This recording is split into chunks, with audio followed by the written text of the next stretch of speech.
Assalamualaikum warahmatullahi wabarakatuh. Waalaikumsalam. Alhamdulillahirabbil alamin.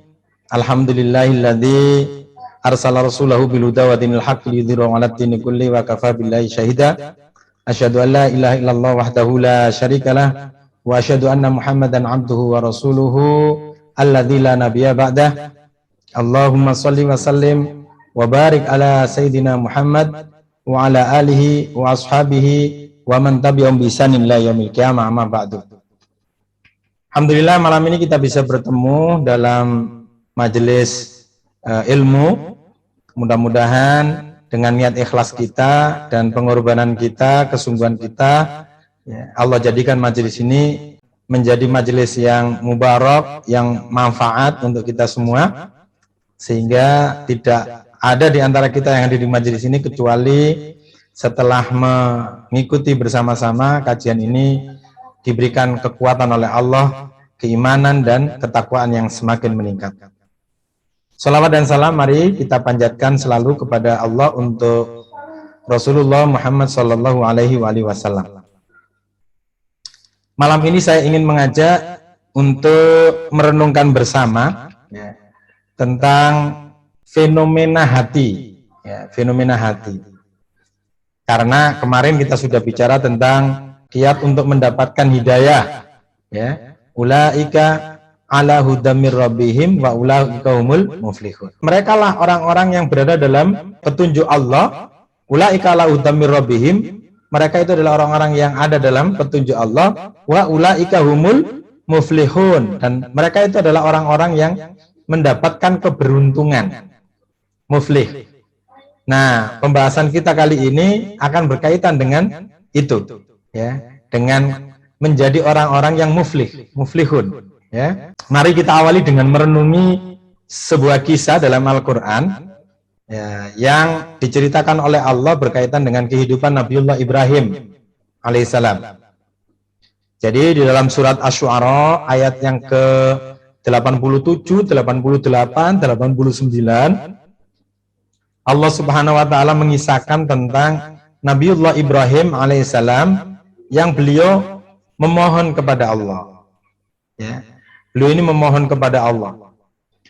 Permohonannya banyak, di bagian akhir-akhir itu kemudian beliau memohon kepada Allah dengan doa wala tukhzini yauma yub'atsun yauma la yanfa'u malu wala banun illa man atallaha biqalbin salim. Surat Asy-Syu'ara ayat yang ke-87, 88, 89. 87, 88, 89. Surat yang ke-26. Kalau yang bawa mushaf silakan dibuka. Jadi di dalam ayat ini Allah berfirman menceritakan Nabiullah Ibrahim alaihissalam berdoa wala tukhzini yauma yub'atsun.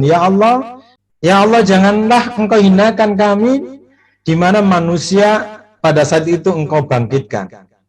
Wala tuhzini yauma yub'atsun. Apa hari di mana manusia dibangkitkan oleh Allah itu? Yakni hari kiamat. Yauma la yanfa'u malun wala banun. Hari di mana tidak lagi ada manfaatnya. Malun harta, wa banun dan anak-anak laki-laki kita. Jadi harta-harta kita itu nggak ada gunanya lagi, nggak bisa menolong kita. Anak-anak laki-laki kita juga nggak ada gunanya, nggak bisa menolong kita. Setiap kita bertanggung jawab pada masing-masing diri kita. Di hari itu, Nabiullah Ibrahim memohon kepada Allah, wala tuhzini, jangan engkau hinakan ya Allah. Nah, lalu Allah melanjutkan, illa man atallaha biqalbin salim. Kecuali orang-orang yang datang kepada Allah dengan hati yang bersih, hati yang suci, hati yang salim. Dari ayat ini menggambarkan kepada kita betapa nanti di hari akhir itu tidak ada yang bermanfaat lagi dunia yang kita miliki. Harta-harta yang kita upayakan menghabiskan banyak energi, waktu, tenaga kita itu nggak ada artinya. Makanya di surat lain itu Allah mengingatkan, kalau punya harta itu jangan lupa bersegera infak. Wa anfiqu mimma razaqnakum, dan berinfaklah kalian dari apa-apa yang aku rezekikan kepadamu, kata Allah. Min qabli ayyatiya ahadakumul maut, sebelum datang kepada salah seorang di antara kalian kematian. Ya. Wa anfiqu mimma razaqnakum min qabli ayyatiya ahadakumul maut fayaqula rabbi. Lalu ketika datang maut itu, dia memohon kepada Allah, fayaqula rabbi laula akhartani ila ajalin qarib. Ya Allah, ya, sekiranya engkau berkenan, tolong undurkanlah sedikit ya, kematian yang sedang menjemput kami ini. Laula akhartani ila ajalin qarib. Ya. Seandainya engkau undur sedikit ya Allah, maka fa'as-saddaqo wa akum minas sholihin, aku akan sedekah dan aku akan berusaha menjadi orang-orang yang soleh. Jadi orang yang mati itu menyesali dirinya, ya, dan ketika dia diberi oleh Allah kesempatan hidup, yang diinginkan itu hanya dua, apa? Sedekah dan beramal soleh. Ya, sedekah dan beramal soleh. Kenapa? Karena di hari akhir nanti itu uang-uang kita itu nggak ada gunanya, kecuali yang sudah disedekahkan, kecuali yang sudah diinfakkan dalam kebaikan, dalam jalan Allah gitu. Ya. Yang tidak kita sedekahkan, tidak kita infakkan, harta kita itu nggak bisa menolong kita. Ya. Yauma la yanfa'u malun wala banun. Di hari di mana harta tidak lagi ada manfaatnya. Anak-anak yang kita bangga-banggakan juga nggak ada manfaatnya, kata Allah Subhanahu wa taala. Nah, jadi itu yang pertama pelajaran yang bisa kita ambil dari ayat ini, bahwa di hari akhir nanti harta dunia yang kita miliki ini, ya, harta anak kita, keluarga kita itu nggak ada gunanya, tidak memberikan manfaat kepada kita. Tetapi Allah ingatkan, ada satu yang bisa menolong kita dari kehinaan di hari akhir itu. Apa? Illa man atallaha biqalbin salim. Kecuali orang-orang yang datang kepada Allah dengan hati yang bersih. Nah, jadi ya, di bagian kedua ini kita bisa mengambil pelajaran betapa pentingnya kualitas hati yang bersih itu. Karena ternyata hati yang bersih itulah yang membuat kita terhindar dari kehinaan di hari akhir nanti. Hati yang bersih. Nah, maka malam ini mari kita diskusikan tentang tema seputar hati yang bersih ini. Ya. Jadi sekali lagi dari ayat itu kita dapat mengambil pelajaran bahwa modal kita untuk selamat dan tidak terhinakan di hari akhir itu adalah hati yang bersih. Maka itulah kenapa, ya, di antara tugas penting Rasulullah diutus oleh Allah ke muka bumi ini untuk menyelamatkan umat manusia dari kesesatan itu, ya, di antara tiga tugasnya adalah membersihkan jiwa manusia. Masih ingat kita di dalam surat Al-Imran ayat 164 ya, tentang tugas dari Rasul. Allah berfirman di ayat ini, a'udzubillahi minasyaitonir rajim. Laqad mannallahu 'alal mu'minina. Ya, sungguh manallah, telah memberikan karunia Allah, ya. Sungguh Allah telah memberikan karunia 'alal mu'minin, kepada orang-orang yang beriman. Bentuknya apa karunia yang diberikan oleh Allah ini? Idz ba'atsa fihim, ketika Allah mengutus ke dalam mereka rasulan, seorang utusan, min anfusihim, dari golongan mereka sendiri. Nah, lalu Allah ceritakan tugasnya adalah yatlu alaihim ayatihi. Yang pertama membaca ayat-ayat Allah. Wa yuzakkihim, yang kedua mensucikan jiwa mereka. Wa yu'allimuhumul kitaba wal hikmah, dan yang ketiga adalah mengajarkan Alkitab, Al-Qur'an dan hikmah. Ya. Wa in kanu min qablu lafi dhalalim mubin. Meskipun sebelumnya mereka ini tersesat dalam kesesatan yang nyata. Ikhwatal iman rahimakumullah, untuk selamat dari kesesatan yang nyata itu Allah utus Rasul dengan 3 misi. Artinya apa? Kalau kita ingin selamat, maka 3 hal ini harus menjadi modal kita. Apa?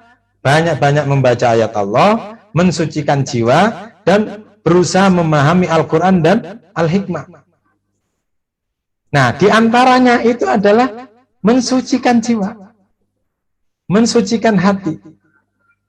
Nah, jadi tema hati yang bersih, hati yang penting, hati yang salim itu penting. Ya, karena dia akan menyelamatkan kita dari kesesatan, dia juga yang akan menyelamatkan kita dari kehinaan di akhirat nanti. Sekali lagi, hati yang bersih, hati yang suci, itu akan menyelamatkan kita dalam kehidupan di dunia ini dari segala macam bentuk kesesatan.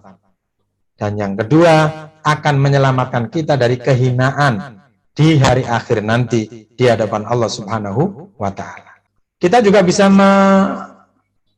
mereview, ya, merujuk kembali terkait dengan hati yang bersih ini pada surat Al-Fajr, ya, surat yang ke-89, yakni ayat 27, 28, 29, dan 30. Surat ini relatif banyak di antara kita yang menghafal, karena anak-anak kita yang SD, SMP itu sudah pada menghafal di antaranya surat ini. Ya, Allah berfirman di ayat ini, di surat ini, ya, ayat 27, 28, 29, surat Al-Fajr, surat 89. A'udzu billahi minasyaitonir rajim. Bismillahirrahmanirrahim. Ya ayyatuhan nafsul mutmainnah. Wahai jiwa-jiwa yang tenang. Nah, di dalam tafsir itu disebutkan yang dimaksud jiwa yang tenang itu jiwa yang suci bersih, dan karena dia juga menjadi jiwa yang tenang. Ya ayyatuhan nafsul mutmainnah, wahai jiwa-jiwa yang bersih, wahai hati-hati yang bersih, wahai jiwa-jiwa dan hati-hati yang tenang. Irji'i ila rabbiki radiyatan mardiyah. Pulanglah, kembalilah kalian kepada Tuhan kalian dalam keadaan radiyatan, puas, mardiyah, dan diridhoi oleh Allah. Ya, dalam keadaan puas, itu maksudnya adalah puas karena mendapatkan ridho Allah. Ya.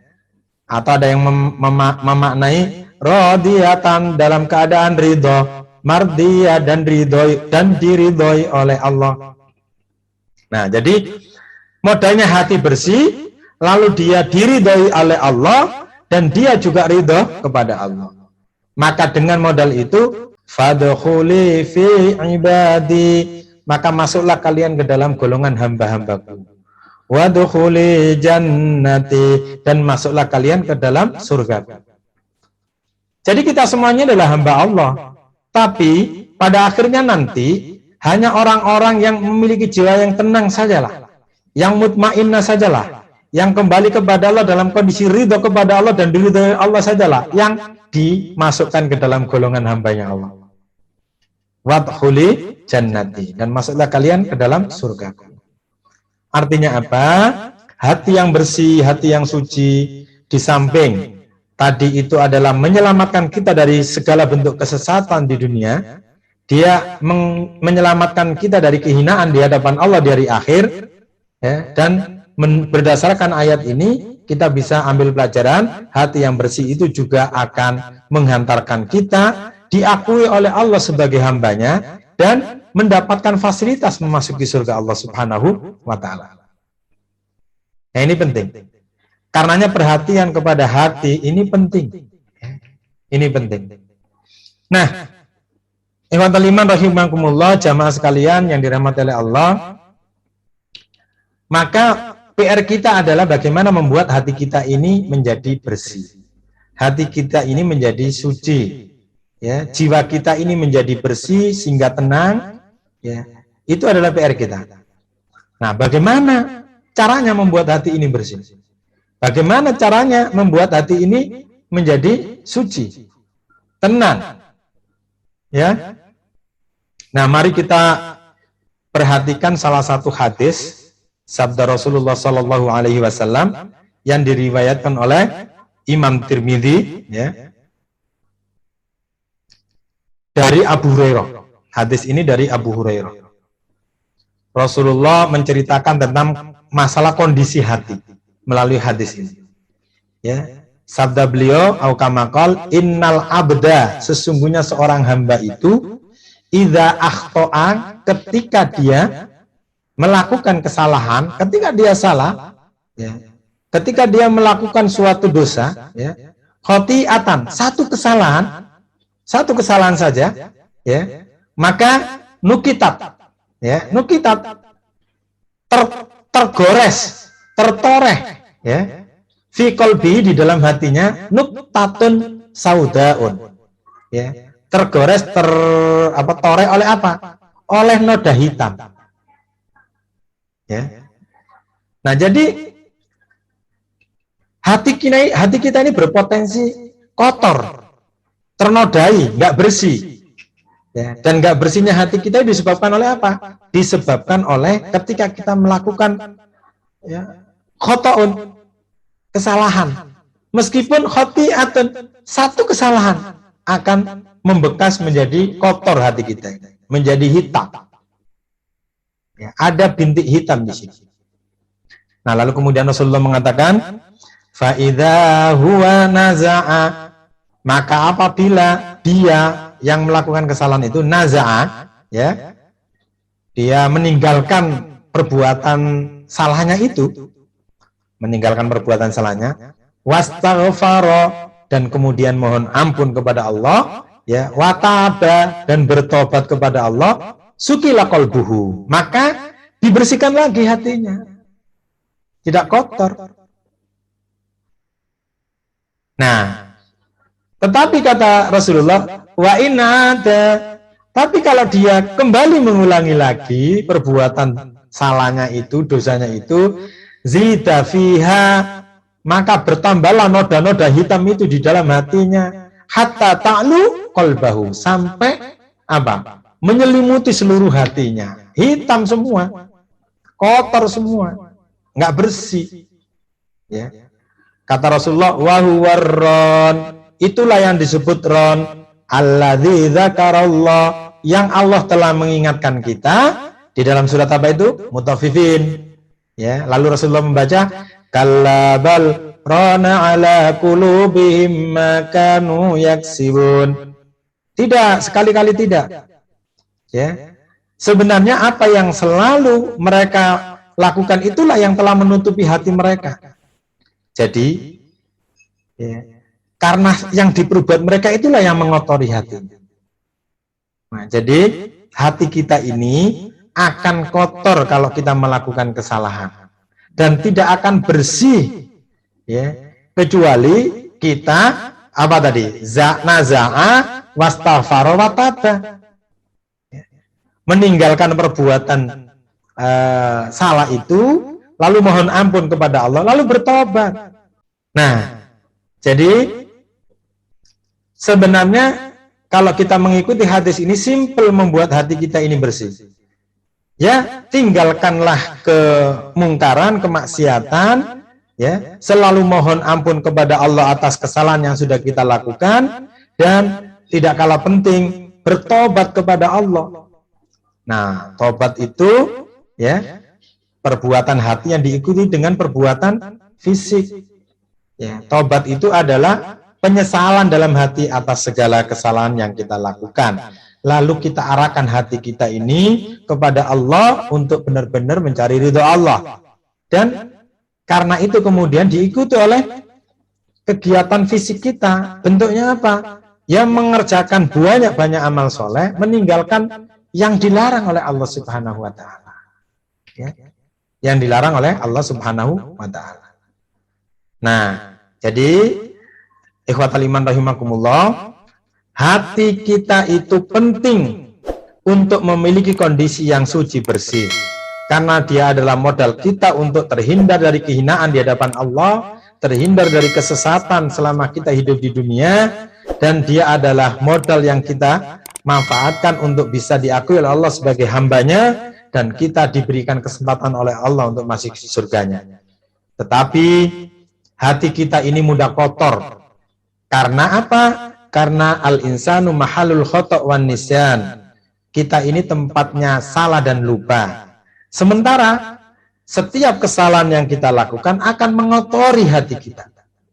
Oleh karenanya maka mari kita biasakan selalu melakukan apa? Istighfar dan taubat.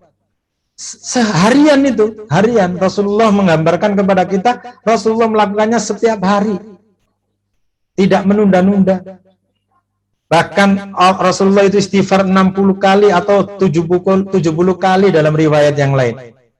Ya. Nah, agar hati kita ini bersih, maka harus menjadi kebiasaan bagi kita untuk melakukan evaluasi, muhasabah diri. Ya, makanya kita diajarkan untuk sebelum tidur muhasabah. Ingat-ingat, tapi yang diingat-ingat itu bukan uang kita dapat berapa, tapi apa kesalahan-kesalahan kita hari ini, hari kemarin, dan seterusnya. Lalu kemudian kita istighfar, mohon ampun kepada Allah. Gitu. Nah, diiringi dengan kita berusaha meninggalkan amalan-amalan yang dilarang oleh Allah Subhanahu wa Ta'ala, memperbanyak amal-amalan kebaikan kita. Insya Allah dengan itu hati kita akan terjaga sampai nanti mudah-mudahan kita termasuk orang yang dipanggil oleh Allah dengan panggilan ya ayyatuhan nafsul mutmainnah irji'i ila rabbiki radiyatan mardiyah fadkhuli fi ibadi wadkhuli jannati. Semoga kita semua tergolong kepada hamba-hamba Allah yang diberikan kesempatan untuk memasuki surganya. Wallahu alam bishawab. Mohon maaf bila ada yang salah. Terima kasih. Assalamualaikum warahmatullahi wabarakatuh.